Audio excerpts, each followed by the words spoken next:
May I please report? Counsel. Ladies and gentlemen, the pink spiral notebook contained information only someone involved in the crime would know. On December 13th of 2001, the defendant shot Dustin Weedy 9 times with 2 guns because she wanted to make sure he was dead, not because she was trying to protect her family or herself. The evidence will show she did not want Dustin Weedy to give information that she, the defendant, put him up to writing the contents of that pink spiral notebook. So what happened on December 13th of 2001, almost 10 years ago? If you would have been at the defendant's home in early Iowa at that time, you would have seen Dustin Weedy. He was 20 years old. He lived with his mom and dad. He lived in the basement at home with his sisters as well. Dustin Weedy had attended special education classes. He didn't have a lot of friends. He had attention deficit disorder, oppositional defiant disorder, and he was the type of person that would generally hang out by himself. On December 13th of 2001, he was at the defendant's home. The defendant at that time lived in Early, Iowa with her then husband, Michael Roberts. They had moved to Early, Iowa in 1998. They had a home, it was a Victorian home, and a business that Michael Roberts had. It was a computer business right next door in a house next to their home. The defendant and Michael Roberts had 2 children. The defendant had actually a child from a previous marriage. Her oldest son was Bert Pittman. At that time, he was 11 years old. Her other son, Noah, was 3 years old at that time, in 2001. And her daughter, May, or Mason, they called May, was only 1 year old. Michael Roberts had this business, computer business, that he worked next door. And on December 13th, he was not at home. He was on a business trip. Bert Pittman, going back for a second, is the defendant's son with Dr. John Pittman. The defendant and Dr. John Pittman got married, and they had Bert Pittman. After a period of marriage, they had a contentious divorce, and the defendant ended up getting physical custody of Bert Pittman. Dr. John Pittman had to pay child support. The evidence will show it was about $1,000 a month. In about 2000, in the year 2000, Dr. John Pittman had filed a motion, and in that motion, he was asking for primary physical care of Bert. He wanted to have physical custody of Bert. The evidence will show in 2001, in December, that action was still pending. In fact, coming up for a hearing in February. The evidence in this case will show that the defendant did not want to lose physical custody to Dr. Pittman of Bert. Will show that the defendant did not like Dr. Pittman. She had a strong dislike for Dr. Pittman. So the defendant came up with a plan to make it look like Dr. Pittman was involved in hiring Dustin Weedy to hurt her. Dustin Weedy was at her house on December 13th. There is a pink spiral notebook that he's writing in. The pink spiral notebook will contain information. It appears to make it look like a journal, although there's no dates. And in the information in that pink spiral notebook, it will show that Dustin's writing, Dustin claims that Dr. Pittman had hired Dustin to either kill the defendant and their son Bert, or to make it look like it was a murder-suicide, that the defendant killed Bert and then herself. Dr. Pittman will tell you he didn't even know Dustin Weedy. Dr. Pittman will tell you he had no information as far as he never talked to Dustin Weedy, he never hired Dustin Weedy. Dr. Pittman's attorney in the modification, his name is named in the spiral notebook as well. This is information that only the defendant would know, or Dr. Pittman. And Dr. Pittman will tell you he never hired Dustin Weedy to do anything. The pink spiral notebook, the information the defendant is telling Dustin what to write, they're interrupted. On December 13th, around 4 o'clock, Marie Friedman comes over.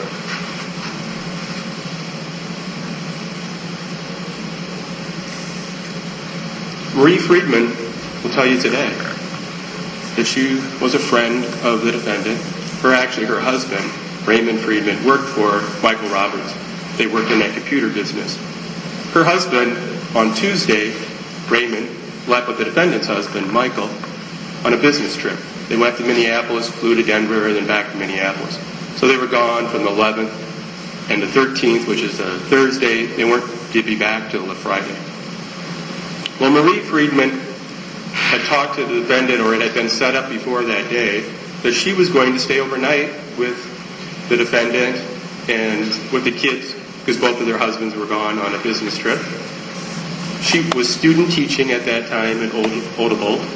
So then she, after school, after she had everything cleaned up in her classroom, had her bags packed, drove over to the defendant's house. She got there, she's estimating around 4 o'clock. She sees a white car in the driveway to the Roberts home. Evidence in this case will show Dustin Weedy at that time had a white car. I think it was titled under his dad's name, but it's the car he used. The door that people would use when you go to their house in Early was the side door that led into the kitchen. That's where Marie went. She went over to the kitchen door, and she knocked. Knocked or rang the doorbell several times. There was no answer. She waited. There was no answer. The reason there was no answer is because that's where the pink spiral notebook was interrupted. You'll see in mid-sentence there's a comma and it ends. The defendant had to get Dustin out of the house, and she did that through the front door, a door that was not used by the family. She gets the defendant out the front door, and then eventually makes her way back to answer the door for Marie. For Marie. Marie's at that side door, and she thought it was odd. She'll tell you that no one answered the door because the plan was she was staying overnight. She had brought cookies over, so she thought, well, I should at least leave a note. She knew where there was a spare key. The family, since they had been there before, had showed them where her spare key was. So she actually gets the spare key out. So she was going to open the door to leave a note, and that's when, after that delay, the defendant finally opened the door. The defendant said, Dustin Weedy was at the front door. He wanted the job. I told him to come back when Michael gets back, and I rushed him off. So Marie comes in. She spends about a little over an hour there.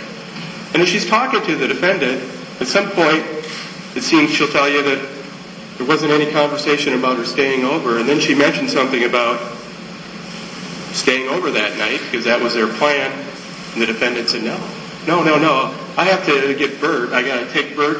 Either was to pick him up at basketball practice or take him to basketball practice.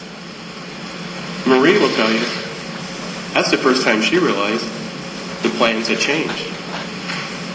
The evidence will show later the defendant told law enforcement that it was Marie that said, I don't want to stay over, I can't stay over. Marie will tell you that's not what she was there. It was the defendant saying she had to take Bert to basketball practice and pick him up. The defendant later told police that Marie had said that she got a call and the husbands were coming home earlier. Marie will tell you she did not get a call from their husbands. Marie will tell you her plan was to spend the night until the defendant said, no, I got to get Bert or take Bert somewhere. So Marie, after about an hour and 15 minutes, leaves. When she leaves, that white car is gone.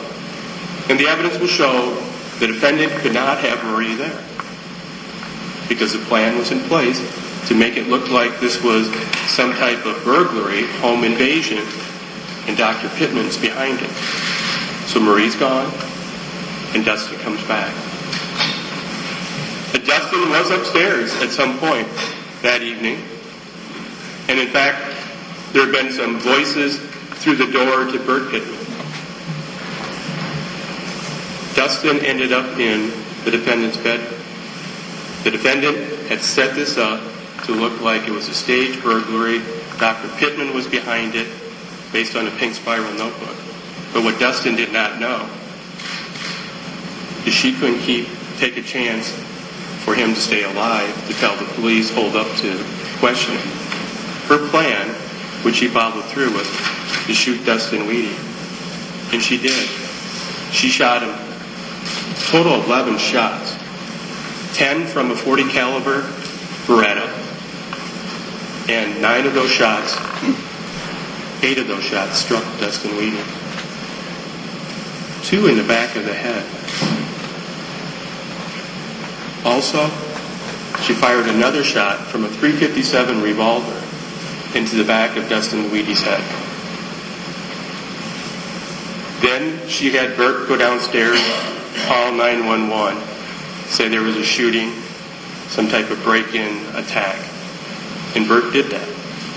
Police are called, ambulances arrive, they have to wait till the police get there to secure the scene. The evidence will show the first officer on the scene is Deputy Dan Bruscher. And when he gets there, he goes up toward the house and he sees the defendant on the porch area and tells her to come on out with the kids. And she says no. And he says, come on over. She says, no, you come on in. And she told Deputy Bruscher that 2 other intruders had left the house and ran by the garage. So Deputy Bruscher went over that area to see if he could see any footprints. And then he went in the house, went upstairs eventually, and saw Dustin Weedy on the floor. He checked his carotid artery, his pulse. He was deceased at that point. Deputy Bruscher went back downstairs, talked to the defendant for a little bit. Other law enforcement officers arrived. And then to be checked out, she was taken to the hospital. She went to the hospital, and that's where Lieutenant Sestford had an opportunity to talk to the defendant at the hospital.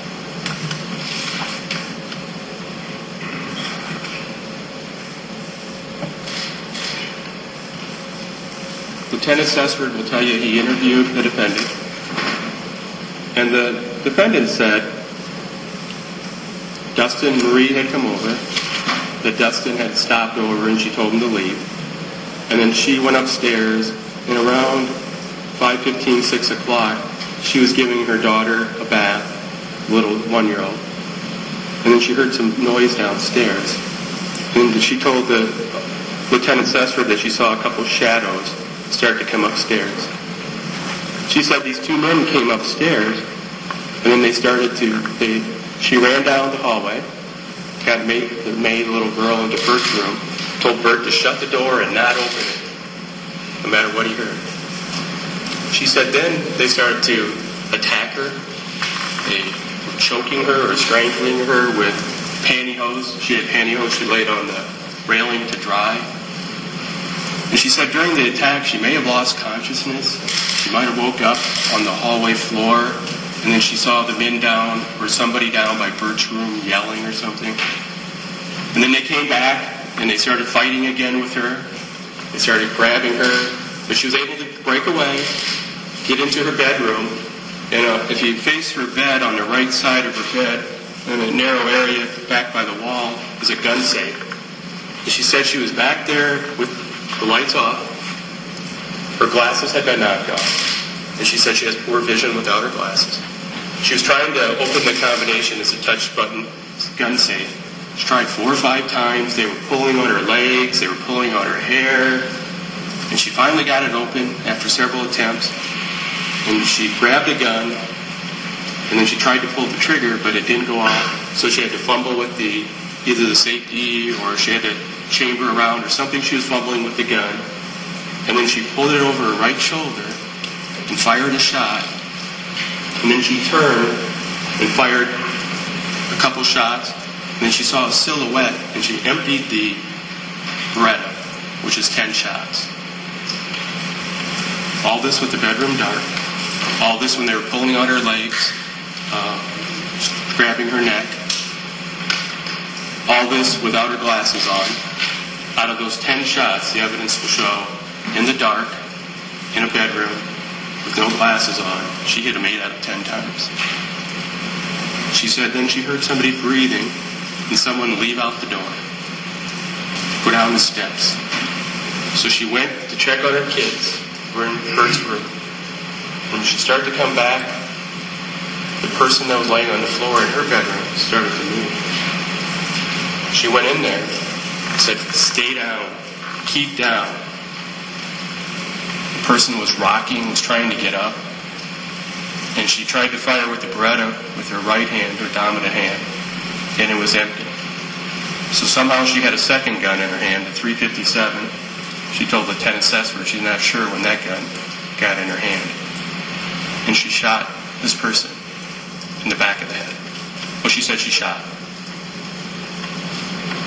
Dr. Carroll, who did the autopsy in this case, will tell you Dustin was shot 3 times in the back of the head. Any one of those 3 shots would have been instantly fatal. Dustin would not have been able to try to get up. His arm was shot as well. The physical evidence will show all 3 of those shots to the back of the head were fatal. The defendant said after that last shot, with the .357 in her non-dominant hand, then she had Bert call 911, and the police came. She put the guns downstairs. She said she was being strangled or choked with the pantyhose. Dr. Carroll had the opportunity to look at photographs of the defendant, and there's a red mark right here. You'll see a red mark on the defendant's neck. That's not consistent with strangulation. Strangulation, the ligature marks would be all around the neck and be higher. And Dr. Carroll will give you his opinion. That's not consistent with strangulation. He will tell you, in his opinion, the shots at the back of the head were fatal, and there would not have been an opportunity for Dustin to try to get up. The defendant told the law enforcement officers when they got there that she didn't know who the person was upstairs. She had no idea. She didn't look at him. She couldn't see that well because of the lighting. It was only law enforcement went up and found Dustin Weedy, and they were able to identify him. They collected shell casings at the scene. It was determined based on the autopsy and the crime scene team report he was shot 9 times, 8 times with the .40 caliber Beretta, 1 time with the .357, and the .357 was to the back of the head. The other evidence also, there was a delay before that last shot. That last shot, before that, there was some time that went by because the blood had coagulated. And there was blood spatter on the wall. And based on the coagulation, they know there's a delay before that last shot. Dr. Carroll will tell you, based on the autopsy, where the shots were struck Dustin and what happened. The evidence in this case will show that the pink spiral notebook contained information only the defendant or Dr. Pittman would know. And Dr. Pittman will tell you he had nothing to do with Dustin Weedy or putting anything in this spiral notebook. The evidence in this case will show this was not any type of home invasion burglary. But what this was the evidence in this case to show this Dustin Weedy was set up. The evidence will show she had to kill Dustin Weedy because if Dustin Weedy, would have told the police what Tracy, the defendant, put him up to, she not only would have lost physical custody of Bert, the child support would have been in trouble for doing it. At the close of this case, the state will ask you, before it, there's one other factor. That all happened in 2001. Law enforcement had the opportunity to continue to look for this alleged second intruder. And they'll tell you what they did to look for the second intruder, and they'll tell you no leads ever led to us. They could find a second intruder. In February, this happened on December 13th, they had a family trip, the defendant and her husband Michael and the kids. They had a family trip planned to go to Australia, and that was in the middle of around December 20th. They were leaving and not coming back until mid-January. After the defendant got back, in early February of 2002, she was talking to her friend Mary Higgins.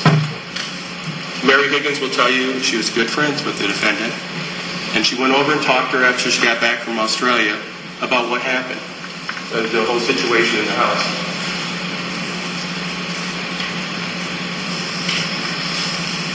Mary Higgins will tell you the defendant went through the story about these intruders came in, attacked her upstairs.